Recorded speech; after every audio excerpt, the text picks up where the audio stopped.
Pola dunia tidak boleh memasuki kehidupan kita. Orang Kristen yang matang, dia tahu memilih yang baik dan menyenangkan Allah. Dia tahu persis.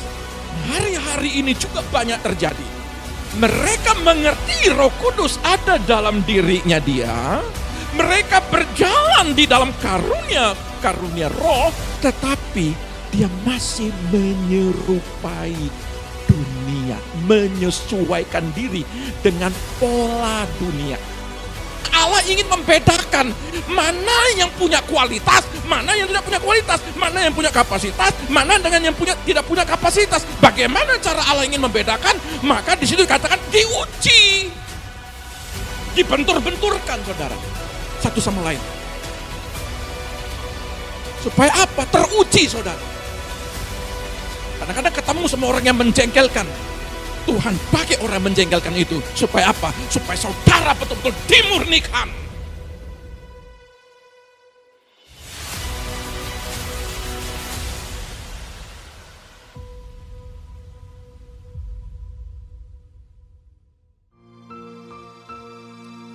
Tidak ada yang dapat kami lakukan tanpa Engkau bersama-sama dengan kami, Bapa.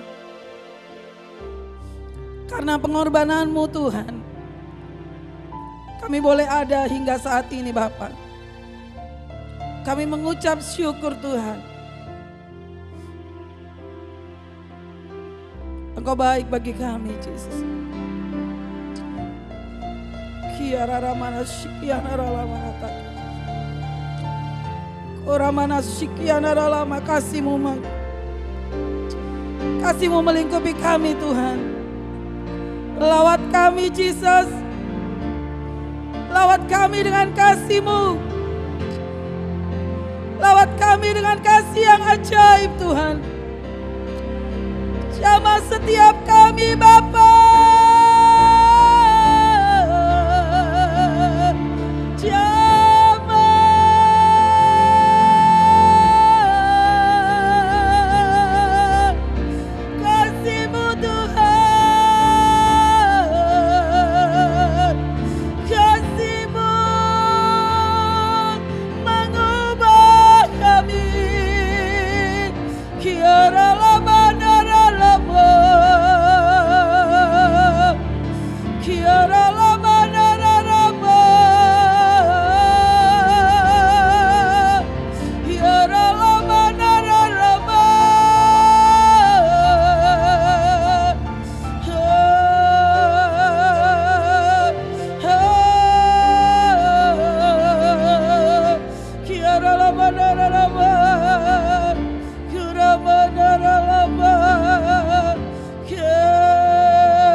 Yesus Tuhan. Saudara, 9 tahun yang lalu kami ada dan kami berjalan karena janji Tuhan. Kami memulai dari 4 keluarga dan kami berjalan dengan keterbatasan.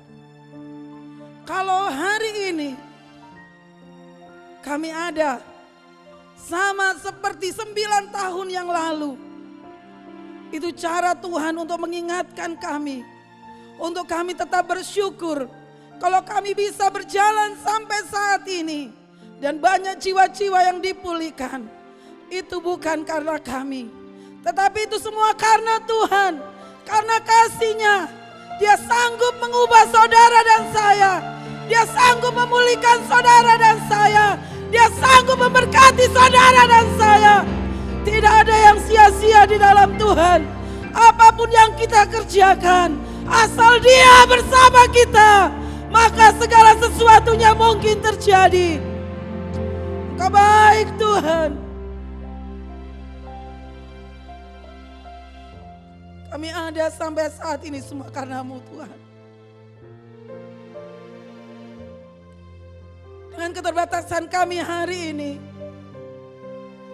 Engkau ada bersama-sama dengan kami. Dan Kau melawat setiap kami.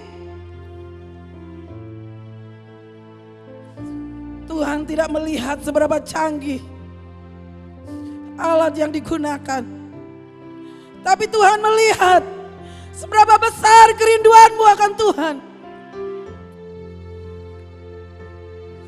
Kalau engkau mengasihi dia,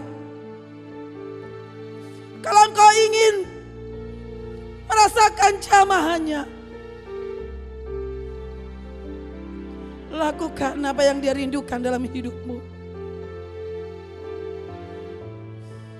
Ajar kami Tuhan, untuk kami lebih mengasihi Engkau. Ajar kami Bapa, untuk kami boleh merenungkan kebaikan-kebaikan-Mu. Aku mengasihi Engkau Yesus dengan segenap hatiku. Aku mengasihi Engkau Yesus dengan segenap jiwaku. Aku mengasihi Engkau Yesus dengan segenap hatiku. Aku mengasihi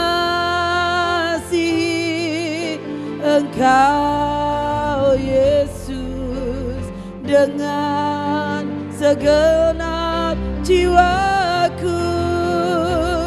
Ku renungkan firman-Mu siang dan malam. Ku pegang perintah-Mu dan ku lakukan. Engkau tahu ya Tuhan, tujuan hidupku hanyalah untuk menyenangkan hati-Mu. Saudara, kalau engkau benar-benar mengasihi Tuhan pagi hari ini, biarlah itu engkau nyatakan dalam kehidupanmu. Dan kalau engkau benar-benar mengasihi Tuhan pagi hari ini, saya undang kita semua bangkit berdiri. Kita mau nyatakan kasih kita kepada Allah. Sebab Dia baik, sungguh sangat baik. Kasih-Nya tidak dapat dibandingkan dengan apa yang kita berikan bagi Dia. Aku mengasihi Engkau Yesus dengan segenap hatiku. Aku mengasihi Engkau Yesus dengan segenap jiwaku. Ku renungkan firman-Mu siang dan malam. Ku pegang perintah-Mu dan ku lakukan. Engkau tahu ya Tuhan, tujuan hidupku hanyalah untuk menyenangkan hati-Mu. Ku renungkan firman-Mu siang dan malam. Ku pegang perintah-Mu dan ku lakukan. Engkau tahu ya Tuhan, tujuan hidupku hanyalah untuk menyenangkan hati-Mu. Kami mengucap syukur Bapa. Engkau Bapa yang baik. Biarlah saat pagi hari ini kami mau mendengarkan akan isi hati-Mu. Urapi setiap kami Tuhan. Urapi hamba-Mu yang menyampaikan kebenaran firman. Sidang jemaat-Mu, mari Tuhan, Engkau memberikan damai sejahtera sukacita yang baru. Dan pengertian yang baru akan firman-Mu. Dan kami siap mendengarkan akan isi hati-Mu Tuhan. Diberkatilah kami, diberkatilah semua yang mendengarkan pemberitaan pagi ini. Di dalam nama Tuhan Yesus, yang siap dengarkan firman katakan haleluya. Amin. Tuhan memberkati. Shalom. Ya, selamat pagi. Pagi hari ini biarlah sukacita Tuhan itu berlimpah di dalam kehidupan kita. Ya, Bapak Ibu sekalian, ini memang Tuhan buat momen.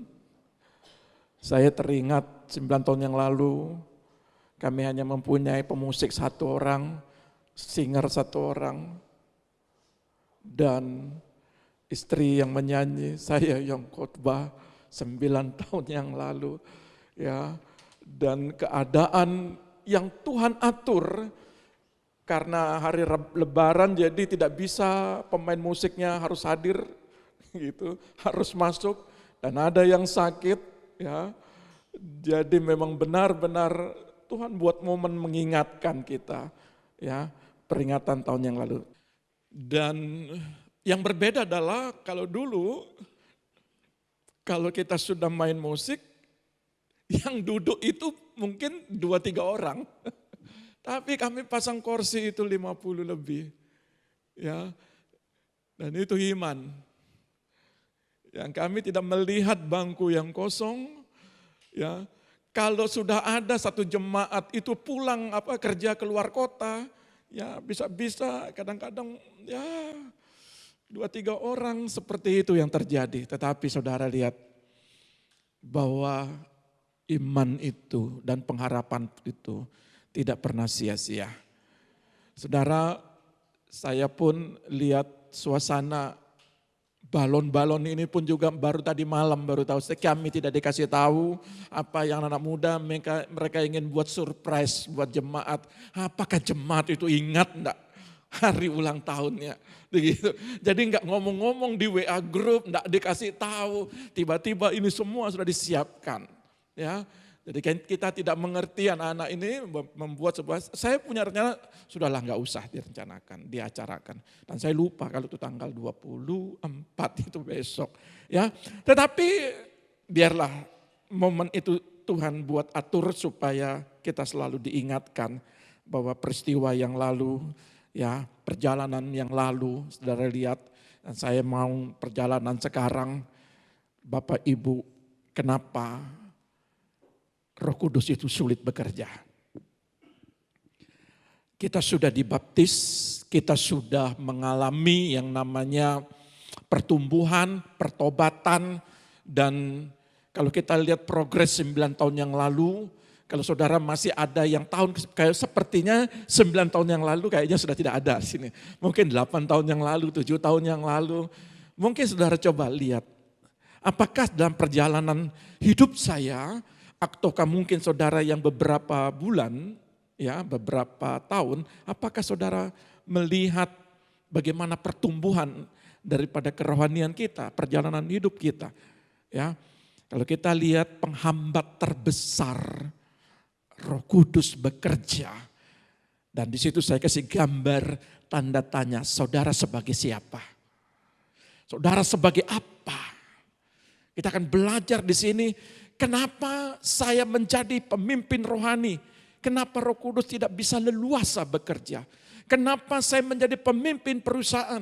Kenapa Roh Kudus tidak leluasa bekerja? Kenapa saya menjadi seorang pemimpin gereja sebagai gembala Arya, sebagai orang tua? Masing-masing di tempat ini Ada 4 tanda tanya, saudara sebagai siapa? Dan apa yang saudara alami di dalam perjalanan hidup ini? Saudara lihat, kalau kita lihat gambar globe ini, Roh Kudus sedang mencari siapa yang mau.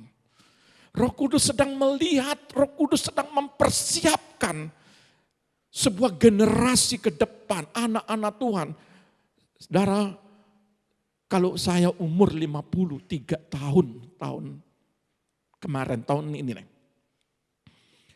Kalau 7 tahun, kalau 10 tahun kemudian, saya umur 63. Tentu saya berbeda dengan penampilan saya hari ini. Kalau saudara bertumbuh lagi 15 tahun ke depan, bagaimana kemampuanmu? Bersyukur saudara masih bisa berjalan dengan baik. Kalau saudara masih di kursi rodakah, atau saudara di tempat tidurkah, kita tidak mengerti 10-15 tahun ke depan. Makanya saya rindu saudara ada generasi berikut kita ke depan, sebuah generasi penerus. Ketika kita tidak berdaya lagi, kan ada lagunya, ketika aku tak berdaya lagi. Ya, tetapi kita mempunyai sebuah generasi yang Roh Kudus jumpai. Kalau Roh Kudus menjumpai, pastikan itulah anak-anak saya. Itulah keluarga saya. Pastikan itu. Kenapa?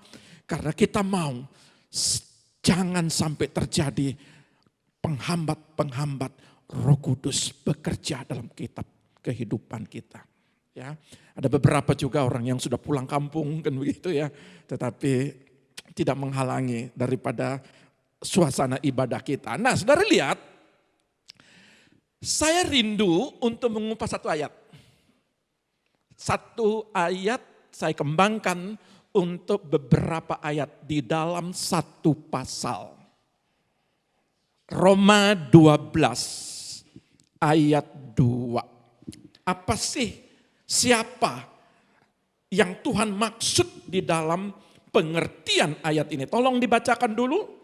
Roma pasal 12 ayat 2, demikian bunyi firman Tuhan.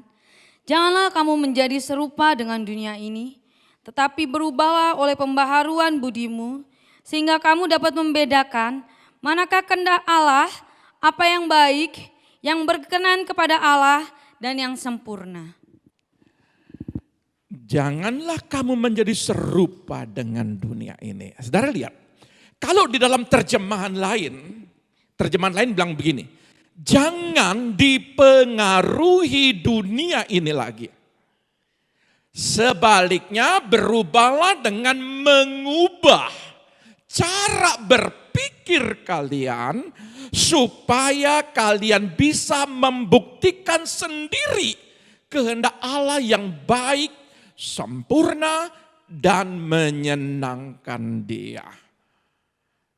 Saya pernah kupas ayat ini, tapi pada waktu saya membuat sebuah karya ilmiah, 2 karya ilmiah saya buat. Lalu saya melihat, saya membaca sebuah buku. Ketika saya membaca buku, terinspirasi sebuah pemahaman tentang bagaimana kepribadian kita. Kalau kita tidak hati-hati di dalam perjalanan hidup kita, maka kita akan mengerti, akan melihat 3 hal yang ditetapkan, yang ditekankan Rasul Paulus. Di dalam pengertian terjemahan bahasa Inggris, saya selalu pakai kalau tidak Net Bible, karena kalau saya pakai New King James Version, hampir sama dengan terjemahan baru. Lalu saya pakai ini 2, ini paling saya suka. Ya, bukan berarti yang lain saya tidak suka, bukan berarti begitu. Ya, di dalam The Message, dan saya translate ke dalam bahasa Indonesianya.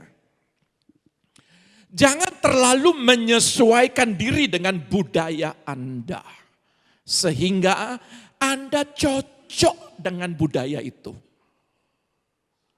Kalau saudara dari daerah mana, lalu budaya itu umpamanya budaya itu ngomong kotor. Memang itu kalau ada satu budaya di situ. Kalau mereka panggil orang mesti pakai kata-kata yang mutiara, kata mutiara. Saya tidak sebutkan kata mutiara itu. Tapi itu biasa. Bagi mereka karena budayanya itu. Dan kalau kita lihat asing, tapi bagi mereka cocok. Kalau manggil itu pakai kata-kata itu. Nah, dengan budaya Anda sehingga Anda cocok dengannya bahkan tanpa berpikir. Jadi kita tidak merasa asing, bahkan kita ikut di dalam budaya itu. Ya. Sebaliknya pusatkan perhatian Anda pada Tuhan. Jangan punya perhatian dengan budaya itu. Tapi perhatian saudara, di lingkungan itu saudara jangan serupa dengan budaya itu, tetapi perhatian saudara kepada Tuhan. Kalau memang itu tidak cocok, jangan. Ya. Anda akan diubah dari dalam keluar. Berarti ketika saudara adalah budaya itu, orang itu akan melihat saudara. Ya. Kenali dengan mudah apa yang dia inginkan. Saya lupa, dia ini huruf besar. Dari Anda dan tanggapi dengan cepat. Jangan lambat berpikir. Kadang-kadang kita nyambung kalau ngomong kotor begitu ya. Karena budaya di situ nyambung, tapi kita lambat berpikir. Memang gue pikirin, udah ikut aja bahasa-bahasa begitulah. Ya, tapi saudara nggak mau berpikir bahwa itu nggak baik dengan kehendak Tuhan. Berbeda dengan budaya di sekitar Anda yang selalu menyeret Anda ke tingkat ketidakdewasaan. Jadi budaya itu kalau memang hal-hal yang tidak bagus, yang tidak baik, itu akan merusak kedewasaan Anda bersama Tuhan. Akan merusak. Ya. Tuhan mengeluarkan yang terbaik dari Anda. Mengembangkan kedewasaan yang terbentuk dengan baik di dalam diri Anda. Jadi kalau saudara tidak terpengaruh dengan budaya itu, saya pernah punya teman budayanya apa, dia nggak suka minum air putih. Lalu dia minum apa? Minum air putih itu sedikit sekali. Bukan enggak suka, tapi sedikit sekali. Bangun pagi enggak kopi. Enggak ngopi dia. Tapi bangun pagi warna merah. Habis itu nanti baru mandi, habis makan siang, makan malam, belum nongkrong. Dia suka sekali minum namanya tuak. Jadi kopinya itu tuak. Budayanya, memang sudah kebiasaannya. Jadi kalau enggak minum itu trem gini deh, gemetar. Tetapi di lingkungannya seperti itu memang enggak ada masalah bagi dia. Nah, saudara lihat, ketika Tuhan mengeluarkan yang terbaik dari Anda, ketika kasih karunia, damai, sejahtera, sukacita, budaya sorgawi yang ada dalam diri saudara sendiri, saudara tanggap itu, saudara hidupi itu, maka saudara akan mengembangkan kedewasaan rohani saudara. Ya. Nah, ini dalam terjemahan The Message. Kalau kita lihat di dalam ayat ini, latar belakang ya, kalau kita lihat latar belakang daripada Roma 12 ayat 2 ini, itu latar belakangnya di dalam Roma 21 dalam konteks dekat. Saya nggak berbicara dalam konteks jauh yang menyerupai, yang mendukung ayat ini. Tapi dalam konteks dekatnya, konteks dekat itu berbicara 2-3 paragraf sebelumnya. Berarti di Roma 12 ayat 1 dikatakan, tolong dibaca. Roma pasal 12 ayat 1, demikian bunyi firman Tuhan. Karena itu saudara-saudara, demi kemurahan Allah aku menasihatkan kamu, supaya kamu mempersembahkan tubuhmu sebagai persembahan yang hidup, yang kudus, dan yang berkenan kepada Allah, itu adalah ibadahmu yang sejati. Rasul Paulus memberikan nasihat kepada orang Roma. Saudara lihat, peristiwa kisah para rasul, habis itu Roma, berarti pada waktu pencurahan Roh Kudus terjadi, mereka hidup di dalam, ada yang hidup di dalam pekerjaan roh pada saat itu, bagaimana roh bekerja, tetapi mereka masih hidup di dalam menyesuaikan, dikuasai oleh dunia. Walaupun mereka ngerti pencurahan Roh Kudus. Dan hari-hari ini juga banyak terjadi. Mereka mengerti Roh Kudus ada dalam dirinya dia. Mereka berjalan di dalam karunia roh, bahkan dipakai penglihatan, dipakai nubuatan, dipakai hikmat, memberitakan firman. Tetapi dia masih menyerupai dunia, menyesuaikan diri dengan pola dunia. Jadi nggak heran, doa, puasa, baca firman, bisa saja terjadi itu. Makanya Rasul Paulus tekankan penegasan, jangan kamu serupa dengan dunia ini. Persembahkan tubuhmu dengan persembahan yang sejati, yang harum. Nah, di dalam penyesuaian dalam kata sejati itu logikos bahasa aslinya. Logikos akar kata logos artinya firman yang menjadi daging, artinya sesuai dengan firman. Persembahan yang sesuai dengan firman adalah engkau harus mempersembahkan tubuhmu yang hidup, yang kudus, yang berkenan.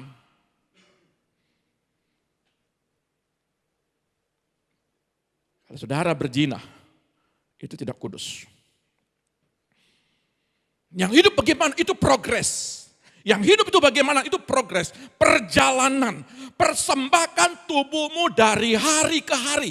Itu persembahannya kata hidup, itu kehidupan. Kalau dalam terjemahan bahasa aslinya, kehidupan. Arti dalam kehidupan itu ada sebuah benih yang pertama mati, lalu ditanamkan, lalu dia mulai tumbuh, dia berakar, dia mulai tumbuh sampai tinggi, besar dan berbuah. Itu hidup.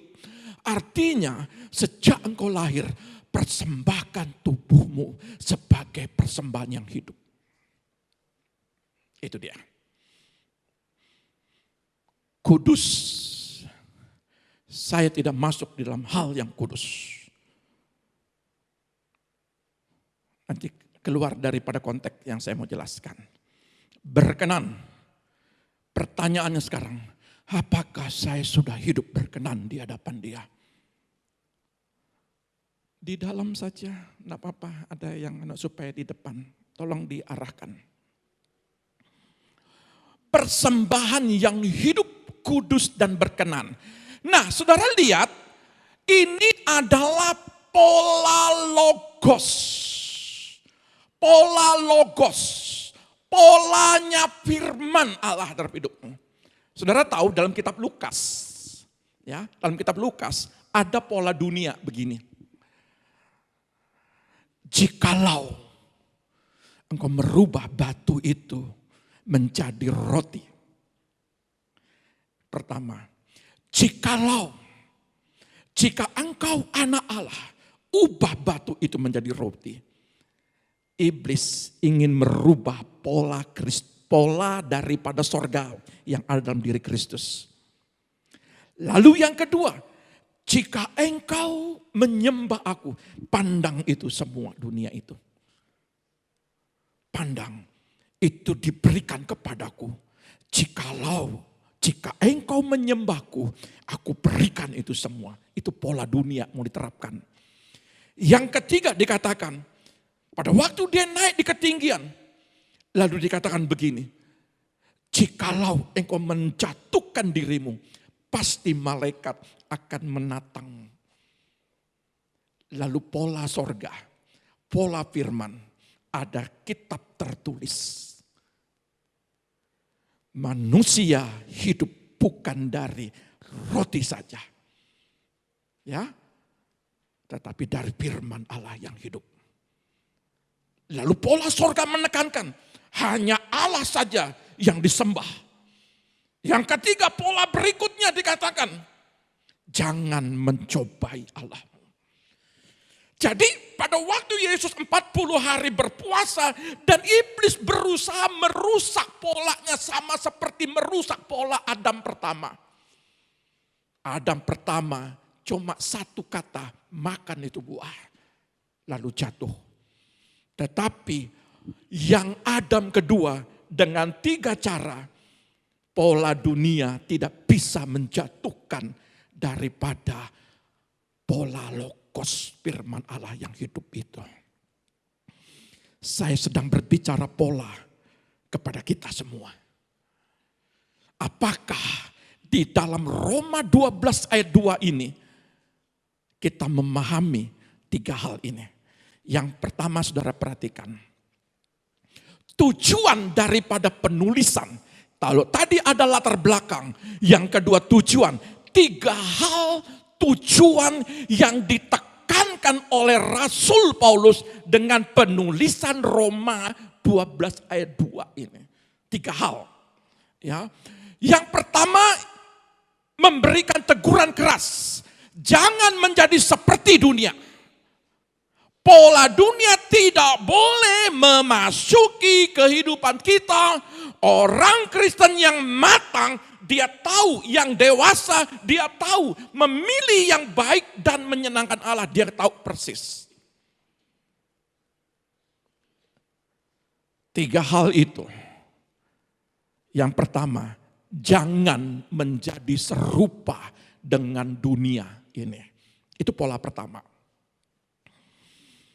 Rasul Paulus menekankan jangan menjadi serupa dengan dunia ini.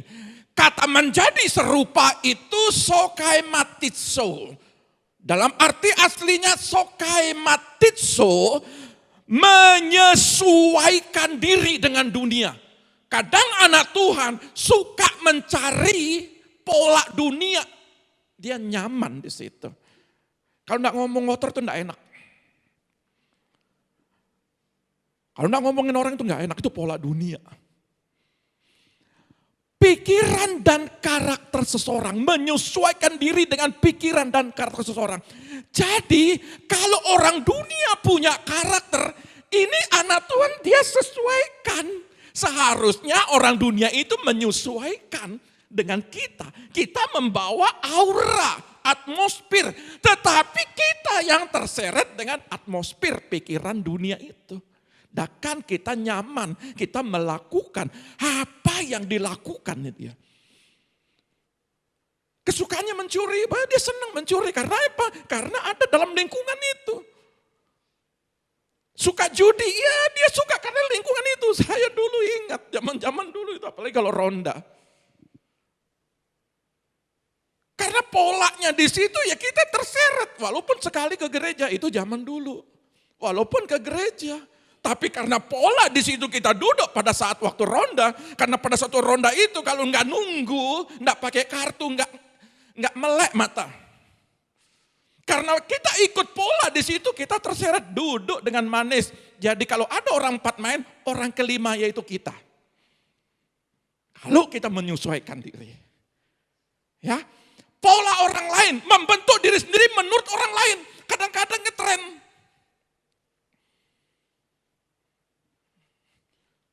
Ada waktu saya pergi ke daerah mana itu ya. Saya lihat ada tamu orang Korea. Saya lihat, waduh, ganteng minta ampun. Rambutnya, tampilannya. Dan saya tahu itu orang Korea, kan gitu. Tampilannya sudah, karena kita sudah bisa. Ada orang India, tampilannya itu kalau India itu geleng-geleng kepala, oh itu orang India sudah. Kalau ngomong itu geleng-geleng kepala sambil tangan itu udah orang India. Lalu kita itu kadang-kadang ikut pola itu. Itu saya berbicara dengan pola, belum saya berbicara tentang kepribadian. Nah, pola orang lain, membentuk diri sendiri menurut orang lain. Siapa pribadimu, itulah keadaan dirimu. Jangan pola orang lain. Keadaan orang itu, saudara ikut gaya orang itu. Kalau saudara ikut gaya Tuhan, gaya pola sorgawi, maka kehidupan pola sorgawi saudara harus hidupi. Jangan pola dunia, saudara ikut gaya dunia. Ya. Saudara lihat. Yang kedua, tetapi berubahlah oleh pembaharuan budimu. Kalau kita tidak mau serupa dengan dunia, poin pertama dan poin kedua dikatakan, berubahlah dari pola dunia itu. Jangan jadi serupa dengan dunia itu. Lalu firman Tuhan bilang begini, tetapi berubahlah oleh pembaharuan budimu. Ada 3 hal yang mau saya sampaikan. Yang pertama itu berubahlah metamorfo. Ini saya sudah pernah bagikan. Berubah rupa, berubah gambar, berubah bentuk. Kalau kata metamorfo. Apa yang dirubah? Sifat dasar atau karakter. Itu yang dirubah. Sifat dasar atau karakter. Karena karakter dunia, kalau saudara tidak berubah, maka karakter dunia kita akan menyerupai, mengikuti, baik itu di lingkungan, dimanapun saudara ada. Maka karakter dunia itu, gaya dunia itu, pola dunia itu. Saudara kalau tidak berubah metamorfo, berarti saudara serupa dengan karakter orang dunia. Kata karakter, saudara lihat. Kata karakter ada 3 unsur yang tidak bisa dihindari oleh semua orang. Semua, siapapun dia. Makanya saya kasih tanda tanya. Siapa Anda? Sebagai apa Anda? Maka saudara tidak akan bisa menghindari 3 unsur. Jadi ketika saya menulis sebuah tesis saya, menulis sebuah karya ilmiah, saya membaca sebuah buku.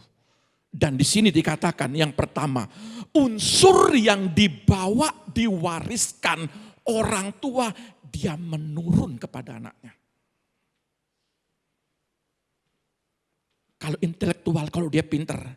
Kadang anak-anak itu biasa tapi dia pinter. Ini menurut para ahli. Ketika saya menulis sebuah buku, menurut para ahli, unsur yang dibawa, diwariskan orang tua, menurun kepada anaknya. Kalau emosional bagaimana? Terkadang orang tuanya emosional, anaknya juga ikut. Temperamen ikut. Bapak bilang, saudara tinggal baca saja bukunya, nanti saya kasih bukunya, ada lihat. Itu menurun. Yang kedua adalah unsur yang diterima dari lingkungan, keluarga, tempat tinggal, tradisi budaya, itu yang kedua. Karaktermu berubah karena di mana ada lingkungan keluargamu, di mana ada tempat tinggalmu, terkadang di lingkungan tempat tinggal mempengaruhi anak-anakmu. Kalau saudara ada dalam lingkungan orang yang suka berdoa, maka anak-anakmu akan suka dia berdoa. Kalau saudara dalam lingkungan anak-anakmu, orang yang suka ngomong kotor, maka dia akan suka sekali. Kalau dia suka bohong, ya dia akan mengikuti. Karena apa? Karena di lingkungan, tinggal, tempat, budaya. Kalau saudara tempatkan anakmu di mana, di keluarga mana. Kalau saudara betul anak saudara ajarkan yang baik, lalu saudara titipkan di keluarga yang bukan kehidupannya dalam Tuhan, maka dia akan mempengaruhi. Akan terpengaruh dia. Dan yang ketiga, unsur kebiasaan. Kebiasaan ini beda lagi.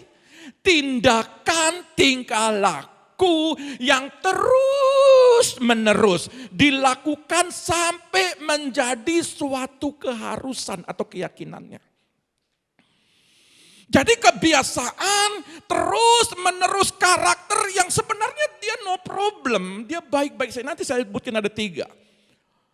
Tetapi karena dia ada Ketika ada dalam sebuah komunitas, karakternya dia kurang bagus, lalu di situ ada orang yang polos, tetapi dia terus diasupin, terus disuplai, maka karakter orang yang tidak ngerti itu akan mengikuti karakter yang menyampaikan. Jadi kalau saudara, kesukaan saudara dengan karakter yang kurang baik, dengan siapa saudara bergaul, maka yang bergaul itu akan mengikuti karakter saudara. Makanya hati-hati ini. Nah, saudara lihat, karakter dalam studi kata KBBI, Kamus Besar Bahasa Indonesia itu watak, tabiat, sifat-sifat kejiwaan seseorang. Kalau dalam bahasa Arabnya itu memang akhlak.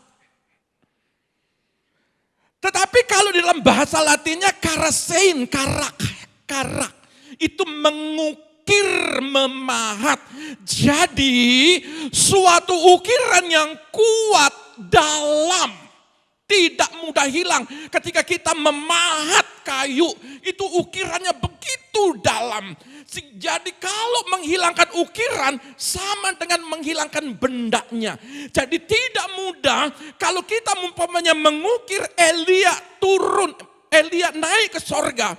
Lalu kalau kita mau merubah ukiran Yesus disalibkan, tidak mungkin bisa mau dimasukkan kembali. Mesti diubah ukiran itu. Karakter demikian.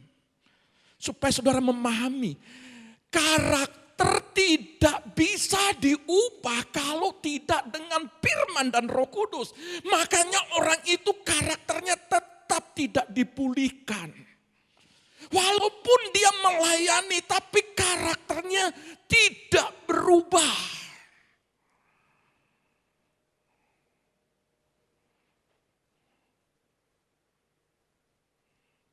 Hanya firman dan Roh Kudus yang bisa mengubah secara total.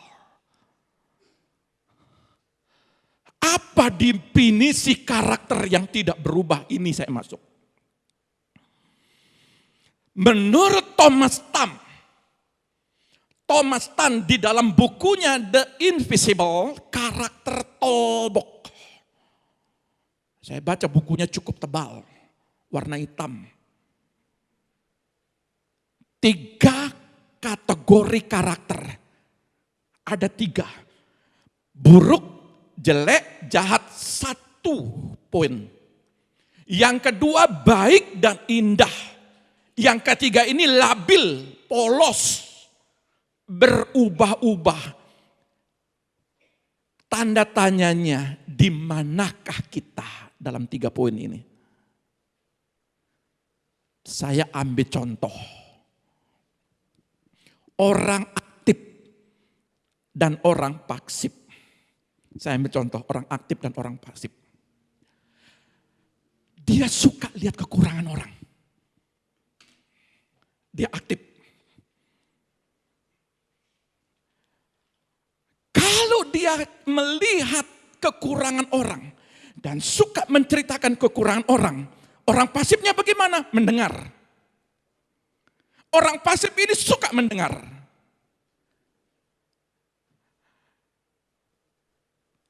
Ini dikatakan sama persis kalau kita melihat kekurangan dan melebihi. Ada orang juga yang punya karakter, Thomas Tan bilang begini. Dia itu gak suka kalau ada orang yang melebihi dia. Dia gak suka. Kalau ada orang lebih dari dia gak suka. Bagaimana caranya? Dari lihat. Berarti dari orang aktif dan orang pasif, dia berusaha meyakinkan orang. Orang aktif ini, dia berusaha meyakinkan orang rasa tidak sukanya. Orang aktif ini, kalau lihat kekurangan orang, dia menceritakan kekurangan orang. Makanya Thomas Tan bilang begini, orang yang demikian bukan buruk lagi, tapi dia jahat. Kenapa? Karena dia membunuh karakter seseorang. Kalau saudara aktif melihat kekurangan orang lain, lalu orang lain itu tertekan, berarti karakter orang itu dia nggak berubah. Dia masuk kategori dia jahat.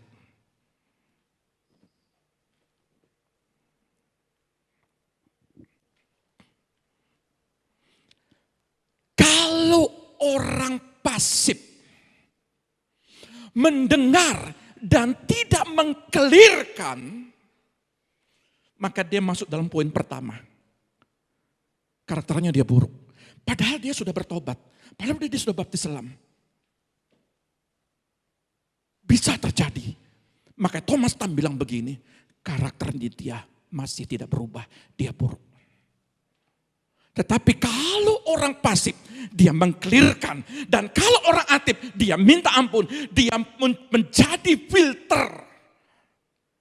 Dia mau merubah pola pikir dunia yang ada dalam dirinya dia. Supaya ketika dia bercerita kepada orang lain dan orang lain tidak terpengaruh, maka disebutkan dia menjadi filter. Artinya orang itu punya karakter baik.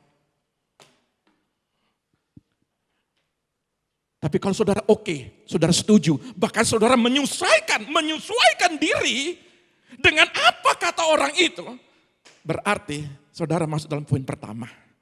Karakter saudara buruk.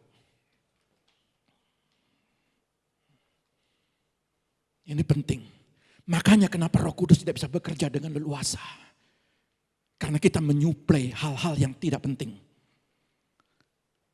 Hal-hal yang tidak perlu.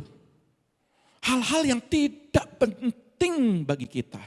Tetapi saudara suplai, saudara terima. Bahkan saudara membagikan makanan-makanan itu. Lalu bagaimana dengan orang yang labil, polos, berubah-ubah? Ini kasihan. Orang yang labil, polos, dan berubah-ubah ini kasihan. Kasihannya apa? Saudara lihat. Dia menjadi pengikut setia. Sebenarnya dia sudah dipulihkan. Sudah perlepasan. Sudah. Sampai terguling-guling. Udah dilepaskan. Pendeta bukan 2 lagi, 7. Habis itu ikut CG. Bukan berapa kali? 5 kali, 6 kali. Ikut terus. Konselor jadi pembicara. Sebenarnya dia gak masalah, dia polos. Sudah berubah. Tapi karena suplai poin pertama, makanya dia labil, kembali lagi, ikut dia. Makanya tergantung lingkungan. Kalau lingkungannya dia, di situ membicarakan orang, padahal dia dipulihkan karena dia di situ ada, dia ikut. Itu namanya orang labil. Berubah-ubah karakternya. Kadang hijau, besok merah. Kadang kuning, besok yellow. Besok yellow, kadang hijau katanya. Ya, green. Nah. Saudara lihat, tipe ini Thomas Tan bilang. Nanti boleh baca. Ini tidak cocok menjadi teman sohibmu. Tidak cocok. Kalau saudara terpengaruh. Kenapa?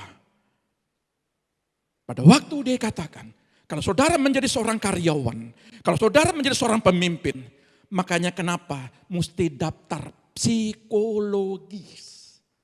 Di situ mesti dikasih tahu bagaimana karakternya, bagaimana terus ditanya. Di situ bisa ditahu, dites. Ada tes tertulis, ada tes wawancara, bisa ditahu di situ. Dia menjadi seorang apa? Pada waktu ditanya ke tingkat ketinggian, kalau ke tingkat ketinggian naik pesawat berani, saya takut, naik gunung takut naik gunung.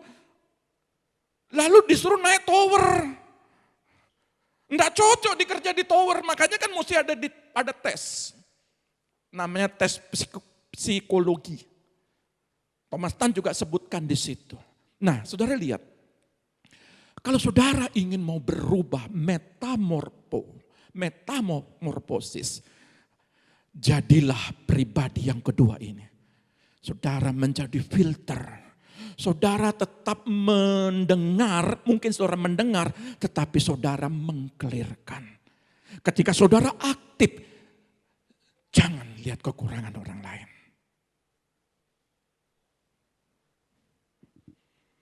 Pembaharuan. Yang pertama metamorfis, berubahlah. Yang kedua pembaharuan. Anakkah enosis. Anahenosis.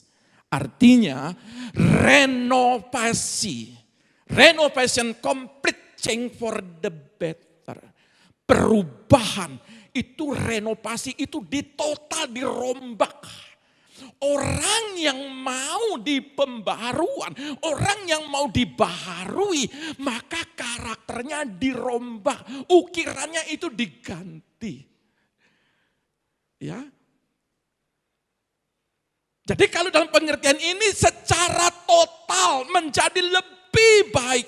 Tuhan mau, Roh Kudus mau mengubah total karaktermu. Renovasi. Ya, direnovasi. Kalau saudara yang bangun-bangun rumah, karena sudah terbangun, ininya rusak, itunya rusak, udah. Kalau sudah mau temboknya sudah kena gempa, terbelah begitu kan enggak mungkin. Bagaimana caranya? Sudah dipotong kan enggak mungkin, bangun kan biaya. Makanya perlu renovasi. Hidup bukan artinya dimatikan itu orang. Bukan, tapi direnovasi apa? Kerohaniannya, kejiwaannya. Siapa yang bisa melakukan itu? Hanya Yesus yang bisa dan firman. Supaya saudara bisa berubah menjadi pribadi yang dibaharui. Nah, menyebabkan tumbuh baru, membuat baru, kekuatan baru diberikan kepada seorang untuk diubah. Jadi kalau saudara mau berubah, mau menjadi sebuah pembaharuan dalam hidupmu, tidak ada jalan lain kecuali melakukan metamorfo, artinya perubahan bentuk dari ulat ke kupu-kupu, ke pompong masuk ke dalam kupu-kupu. Itu perubahan bentuk. Ya. Dan kata budimu, ya, berubahlah oleh pembaharuan budimu. Itu noce. Noce itu pikiran, akal, budi, nalarmu. Di sini dikatakan bertujuannya apa? Menunjukkan kualitas, kemampuan, persepsi saudara, pemahaman saudara, perasaan saudara untuk menilai dan menentukan sebuah keputusan. Orang yang berubah, dia betul-betul punya kebijaksanaan. Kalau enggak berubah, kadang-kadang kita suka tabrak kiri, tabrak kanan, yang penting aku puas. Kalau dia jatuh, aku puas. Tapi kalau orang yang berubah, dia punya keputusan yang bijaksana.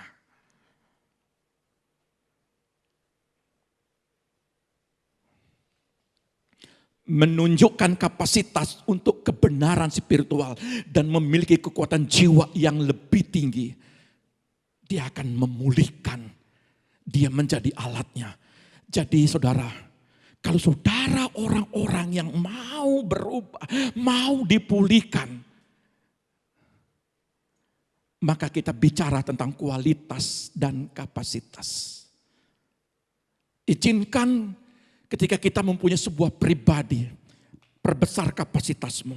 Bukan hanya sebatas engkau menjadi pendoa, masuk dalam pelayanan Tuhan, menjadi hamba Tuhan. Bukan satu jiwa, dua jiwa, terus banyak jiwa yang engkau pulihkan. Kalau kualitas bisa ditahu di situ. Makanya terkadang kalau orang yang gak berubah kelihatan kata-katanya. Kalau orang yang gak berubah, gak mau metamorfo, kelihatan pikirannya. Ketika dia memutuskan sebuah persoalan, ketika dia melihat sebuah persoalan, dia gampang emosional. Tapi dia gak pernah berpikir itu baik apa tidak. Notes, pikiran, akal, budi, nalar. Nah, orang yang memiliki kualitas dan kapasitas dalam memahami hal-hal ilahi, dia akan mengerti kedalaman kehendak Allah. Dia ngerti benar apa maunya Roh Kudus dalam diri dia. Kalau orang yang memiliki kualitas dan kapasitas, artinya kalau dia sudah dibentuk, orang yang sudah dibentuk karakter, maka dilihat dia mengalami pembaharuan enggak, dia mengalami pemulihan enggak. Kalau dia dipulihkan, kita bisa lihat dia punya kualitas.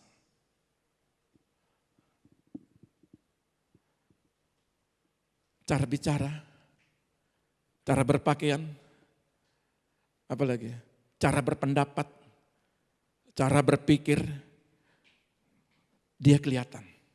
Kalau orang yang sudah dipulihkan itu kelihatan.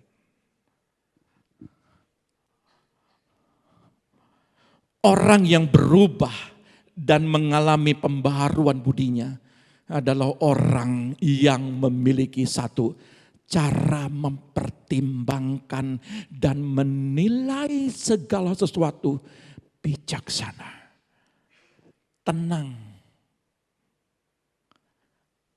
dan dia tidak memihak. Kalau saudara naik dalam sebuah level pelayan Tuhan, menaik level menjadi hamba Tuhan, belajarlah engkau tenang. Lihat segala persoalan itu, yang sisi kiri dan sisi kanan. Lihat, amati di situ. Tapi kalau saudara tidak bisa melihat, kalau kualitas saudara tidak saudara miliki, kapasitas saudara tidak saudara miliki, maka saudara akan memihak antara satu di antara dua. Karena apa? Karena cocok bagi saudara. Saya berharap para pelayan Tuhan, para pengurus, para pemimpin, belajar engkau tenang. Belajar engkau bijaksana. Belajar engkau tidak memihak. Supaya apa? Kapasitasmu diperluas sama Tuhan. Kapasitasmu akan ditambah sama Tuhan. Dan engkau bukan lagi kapasitas dalam ruang lingkup di Sunset Road. Engkau akan memperluas kapasitasmu sampai ke beberapa kota.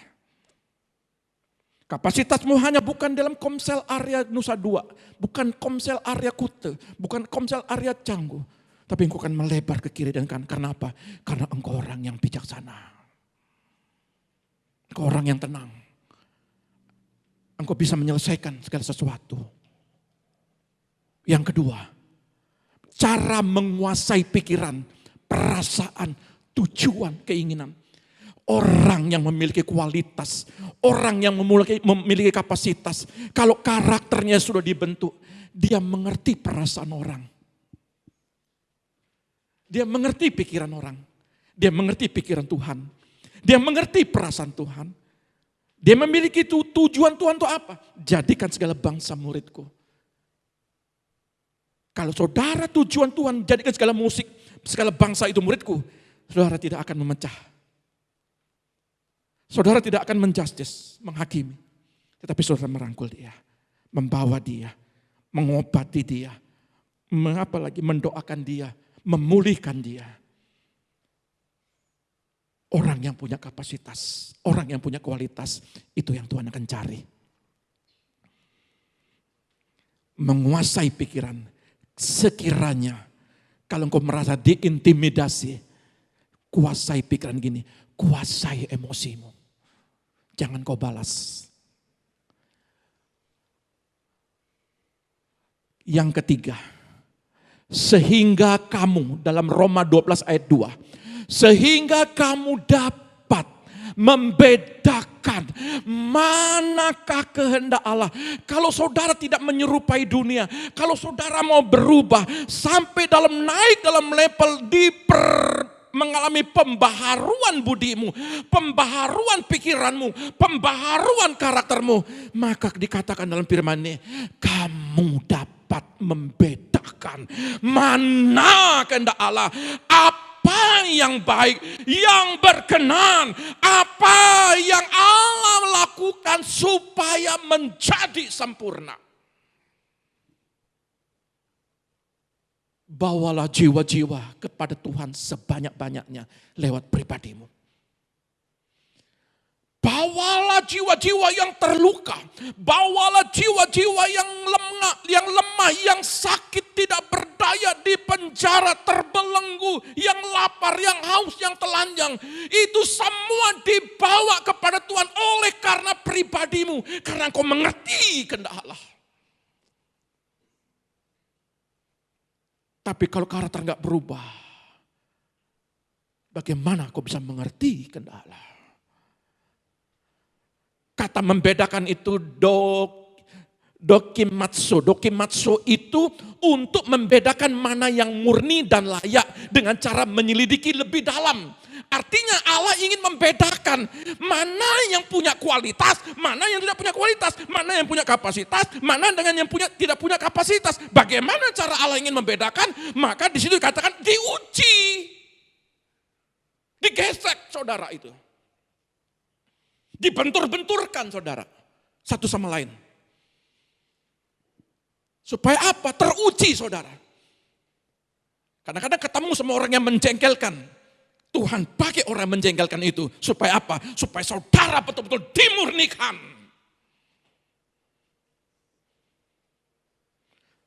Ujian ini untuk mengetahui kualitas dan kapasitas saudara. Supaya Allah dapat menilai dan mengetahui siapa saudara ini. Tanda tanyanya kan besar. Siapa saudara ini? Makanya Tuhan pingin tahu. Emosional enggak? Suka ngomongin orang apa enggak? Sakit hati apa enggak? Kecewa apa enggak? Makanya Allah uji dengan apa? Berbagai macam persoalan. Kalau situ saudara menang. Ketika saudara merasa dihakimi. Saudara katakan gini. Terpujilah Tuhan. Ada firman berkata. Kasihilah musuhmu. Kan gitu kan? Iblis mencoba. Ayat 13 dikatakan. Di situ dikatakan ayatnya. Maka mundurlah iblis. Itu dalam kitab Lukas. Lalu dia akan apa? Mencari waktu yang tepat. Iblis katakan firman itu. Jadi ketika dia melakukan sesuatu supaya Yesus disalib, sesungguhnya dia kalah. Oke, saya kalah. Tetapi pengikutmu, saya akan tunggu kapan waktu yang tepat untuk menjatuhkan. Bagaimana cara menjatuhkannya? Dia menjatuhkan lewat karakter. Dia menjatuhkan lewat pikiran saudara, perbuatan saudara. Makanya saudara lihat bahwa ketika ada ujian terjadi, nikmati ujian itu.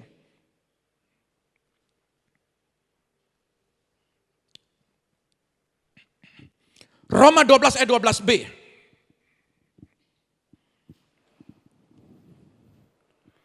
Roma 12 ayat 2b. Yang ayat tadi. Roma 12 ayat 2b. Roma pasal 12 ayat 2b. Demikian bunyi firman Tuhan. Apa yang baik, yang berkenan kepada Allah dan yang sempurna. Apa yang baik, yang berkenan kepada Allah dan yang sempurna. Saya kasih gambar begini. Kehendak Allah itu bagaimana? Kehendak Allah adalah yang pertama apa yang baik. Kehendak Allah yang kedua adalah apa yang berkenan.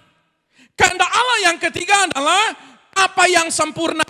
Jadi ketiga ini akan saudara menikmati yang baik, yang berkenan, yang sempurna. Allah berikan kepada kita kalau kita itu mengalami metamorfosis. Mengalami perubahan.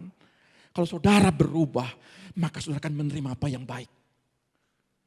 Kalau karakter saudara berubah, maka apa yang berkenan, itu Allah, kehendak Allah itu. Apa yang sempurna. Makanya kenapa saudara tidak mengalami kebaikan Allah. Kenapa saudara mengalami perlambatan. Karena apa? Tidak terjadi perubahan. Saya berharap ubahlah diri kita. Hanya kita yang tahu dan Tuhan. Saudara berubah apa tidak berubah. Hanya kita dan Tuhan yang tahu. Ya. Mungkin pendeta tidak tahu, mungkin suami tidak tahu, mungkin istri nggak tahu, mungkin anak-anak nggak tahu, atau orang tua nggak tahu. Tapi Allah tahu persis. Dan Dia ingin supaya anak-anaknya itu menerima apa yang baik, apa yang berkenan, apa yang sempurna. Maka saya simpulkan di dalam ayat ini. Mari saya mau bacakan ayat ini. Roma 12 ayat 7. Demikianlah ayat 6. Demikianlah kita mempunyai karunia-karunia yang berlain-lainan menurut kasih karunia yang dianugerahkan kepada kita. Jika karunia itu adalah untuk bernubuat, baiklah kita melakukannya sesuai dengan iman kita. Ayat 7. Jika karunia untuk melayani, baiklah kita melayani. Jika karunia untuk mengajar, baiklah kita mengajar. Jika karunia untuk menasihati, baiklah kita menasehati. Kalau saudara tidak berubah, 3 hal ini saudara tidak bisa lakukan. Bagaimana mungkin saudara menasihati saudara orang lain, tetapi saudara enggak berubah? Bagaimana mungkin saudara mau mengajar tentang firman, tetapi firman saudara tidak lakukan? Bagaimana mungkin saudara melakukan mau melayani?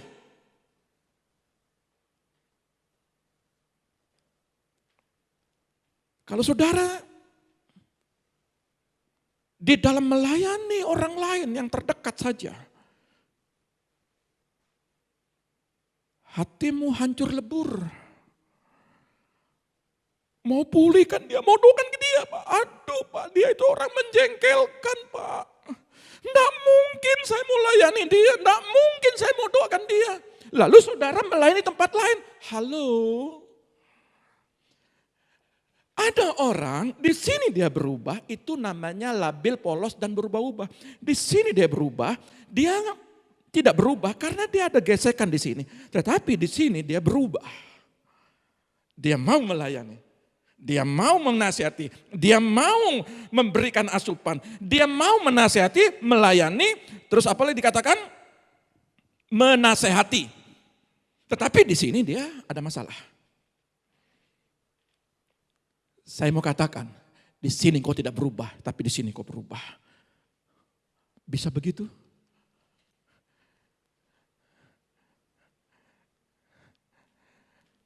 Halo, engkau melayani orang lain, tapi engkau tidak mengasihi suamimu. Engkau tidak mengasihi anakmu. Engkau tidak mengasihi istrimu, tapi engkau di sini mengasihi orang lain. Halo, apakah metamorfosis? Apakah berubah? Saya sedang memberikan pemahaman supaya Roh Kudus sesuai dengan konteks ayat ini. Jadi hari ini saya tidak masuk dalam penghakiman.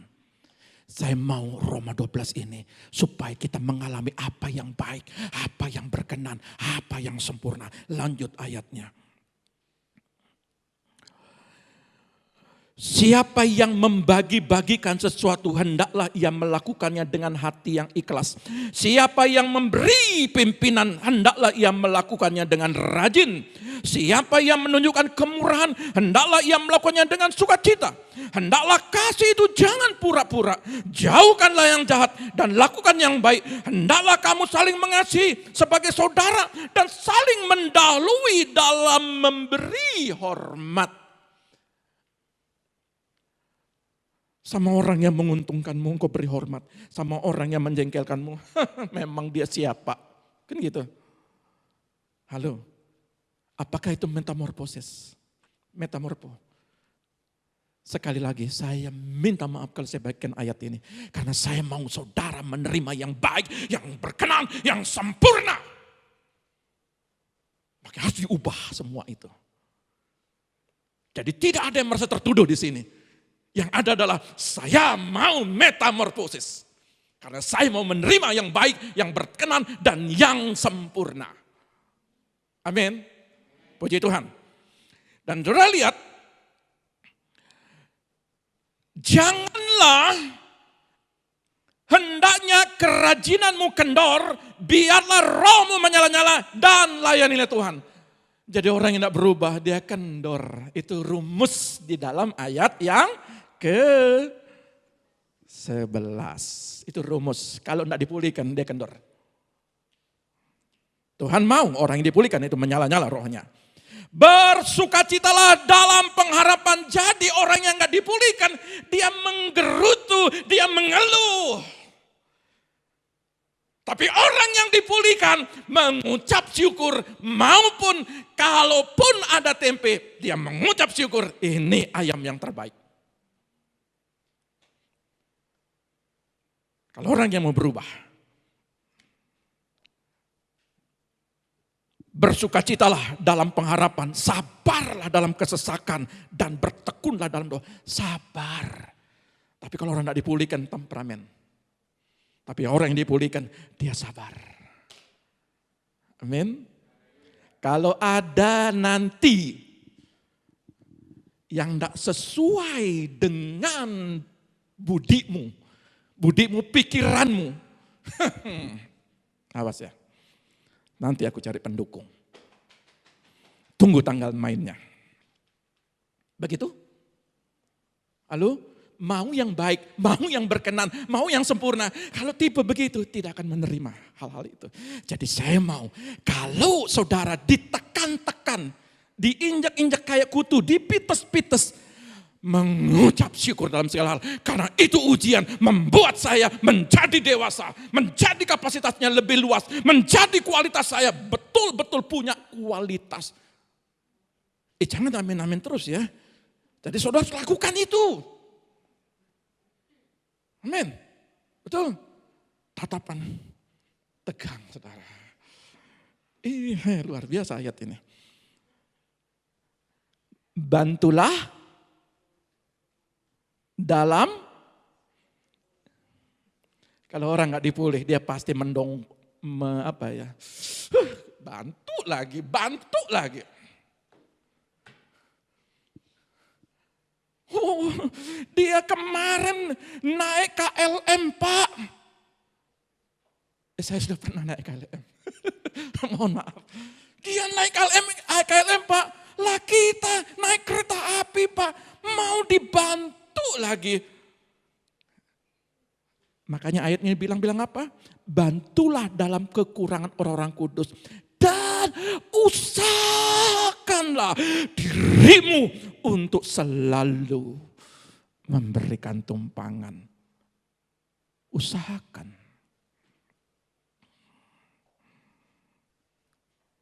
(14) sama-sama, 2, 3.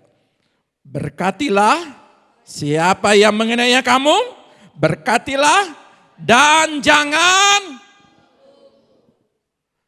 Pak, ayatnya bilang ngutuk, tapi saya omongin boleh kan Pak? Kan ayatnya enggak jelas di sini. Mulai hari ini, metamorfo, berubahlah dalam pikiranmu, dalam karaktermu, dalam akal budimu, dalam perbuatanmu. Tuhan Yesus memberkati kita. Mari kita datang kepada Tuhan.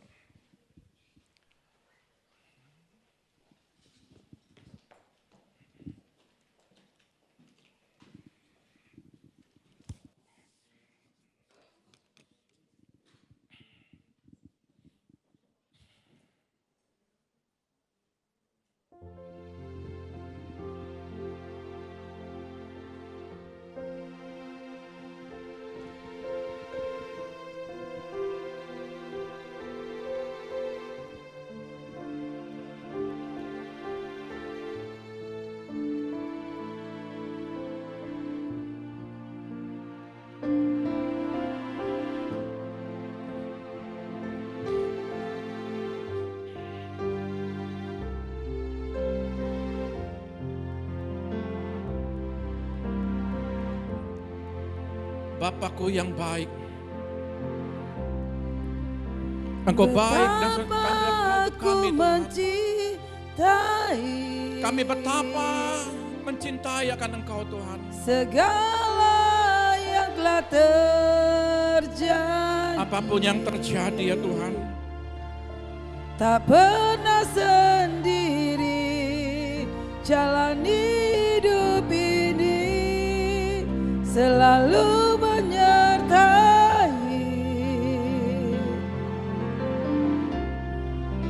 betapa Aku menyadari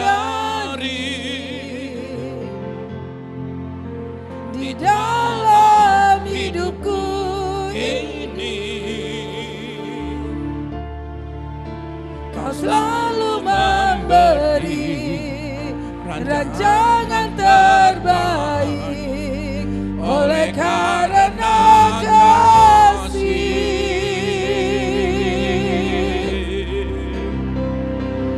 Bapa, sentuh hatiku, ubah hidupku menjadi yang baru, bagai emas yang murni.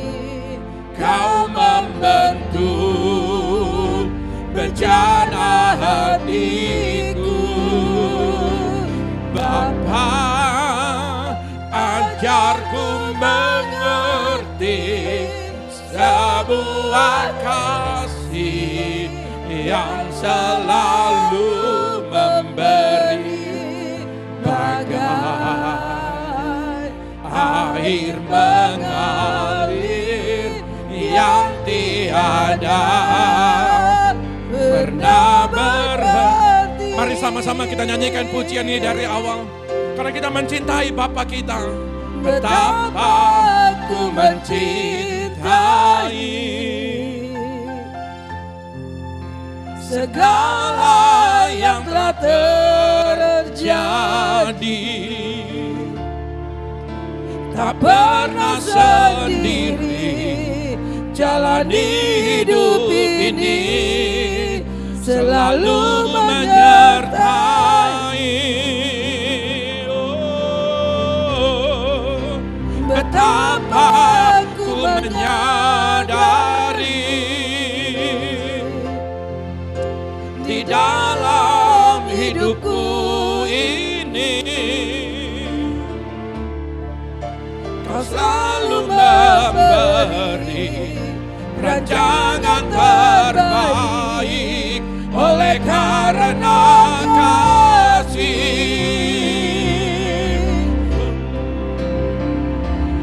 Bapa, sentuh hatiku, ubah hidupku menjadi yang baru, bagai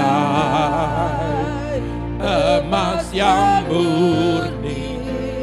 Kau membentuk bejana. Oh Bapa, Bapa, Bapa, ajarku mengerti sebuah kasih yang selalu memberi, bagai alir mengalir yang tiada pernah berhenti. Bagai air mengalir, bagai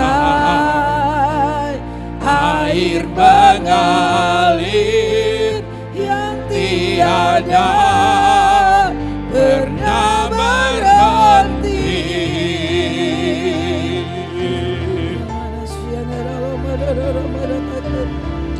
Bapa, pulihkan kami.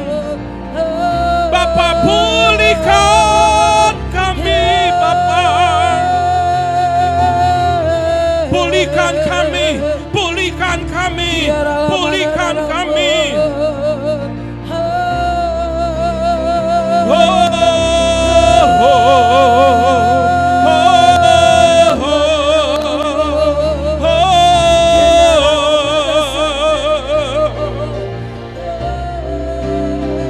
Bapa, pulihkan kami.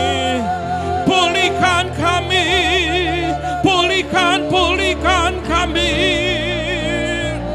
Oh, ampuni kami.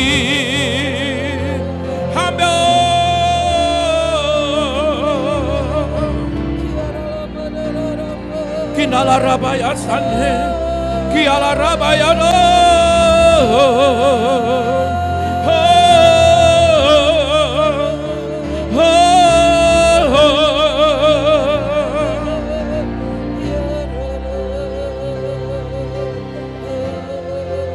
Pulihkan kami Tuhan. Pulihkan kami Bapa. Kiala Rabashe. Terima kasih Roh Kudus. Terima kasih Bapa. Biarlah Engkau terus berkarya Tuhan. Berkarya Bapa. Kiala Rabasak akan arabai arabai asakan. Engkau yang memulihkan setiap umat-Mu. Engkau yang memulihkan setiap generasi-Mu Tuhan. Engkau yang memulihkan keluarga lepas keluarga. Engkau yang memulihkan pribadi lepas pribadi. Kami para pelayan-Mu, kami para jemaat-Mu, kami para hamba-hamba-Mu akan menerima yang baik, yang berkenan, yang sempurna. Terima di dalam nama Yesus Tuhan. Kami mau menerima segala kebaikan-Mu. Sebabnya Tuhan, lewat sentuhan Tuhan, lewat sentuhan Roh Kudus akan memulihkan karakter kami, akan merubah karakter kami, akan memperbaharui hidup kami. Di dalam nama Tuhan Yesus, Bapa, sentuh hati kami. Bapa, sentuh hatiku. Menjadi yang baru bagai emas yang murni. Kau membentuk bejana hatiku, Bapa.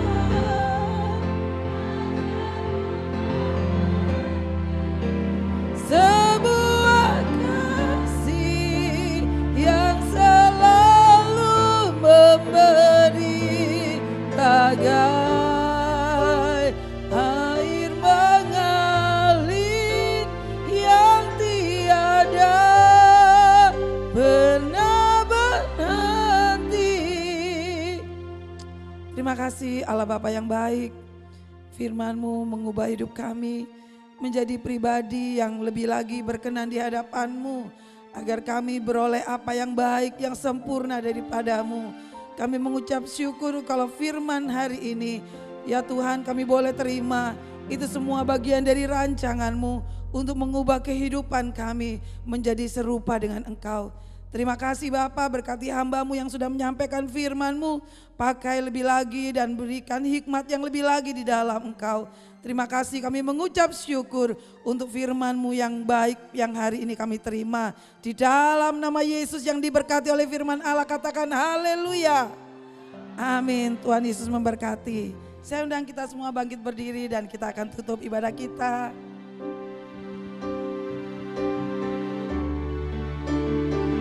Sebab Kau besar, perbuatan-Mu ajaib, tiada seperti Engkau, tiada seperti Engkau. Sebab Kau besar, perbuatan-Mu ajaib, tiada seperti Engkau, tiada seperti Engkau. Sebab Kau besar, perbuatan-Mu ajaib, tiada seperti Engkau, tiada seperti Engkau. Sebab Kau besar, perbuatan-Mu ajaib, tiada seperti Engkau, tiada seperti Engkau,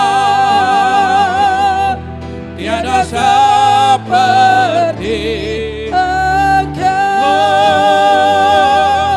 tiada seperti Engkau.